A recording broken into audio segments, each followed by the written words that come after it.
का पति राजा क्षयर्ष उसके रहस्य को नहीं जानता था। एस्तेर यहूदी थी। एस्तेर का रिश्तेदार मोर्दकै महल में कार्य करता था और उसकी देखभाल भी करता था।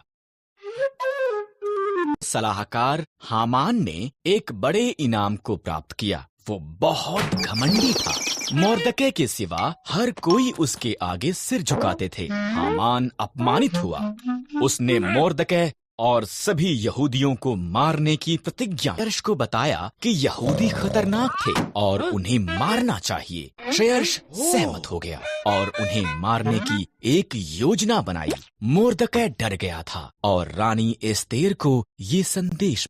मोर्दकै ने कहा, अगर मैं उसके निमंत्रण के बिना जाऊं तो वो मुझे भी मार देगा। एस्तेर ने जवाब दिया, शायद तो इसी पल के लिए रानी बनाई गई थी। मोर्दकै ने कहा के साथ ये प्रयास करने के लिए सहमत हुई। वो सिंहासन के कमरे में गई। राजा क्षयर्ष उसकी सुंदरता से चकित हुआ और उसे अंदर निमंत्रण दिया। क्या हम हामान के साथ रात का खाना खा सकते हैं? उसने पूछा। पिछले आंगन में एक बड़े खंभे का निर्माण कर रहा था। उसने इस पर मोर्दकै को मारने की योजना बनाई थी। तब राजा का निमंत्रण आया, इसलिए हामान रात के खाने के लिए महल में मुझे और मेरे लोगों यहूदियों को मारना चाहता है। एस्तेर ने राजा क्षयर्ष को बताया। कौन ऐसी बात करेगा?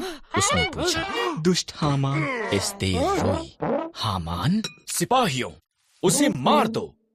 हामान उसी खंभे पर टांग दिया गया जो उसने मोर्दकै के लिए निर्माण किया था। एस्तेर के कारण यहूदी बचाए गए थे। उन्होंने एक बड़ा त्योहार मनाया जिसका वो आज तक भी जश्न मनाते हैं।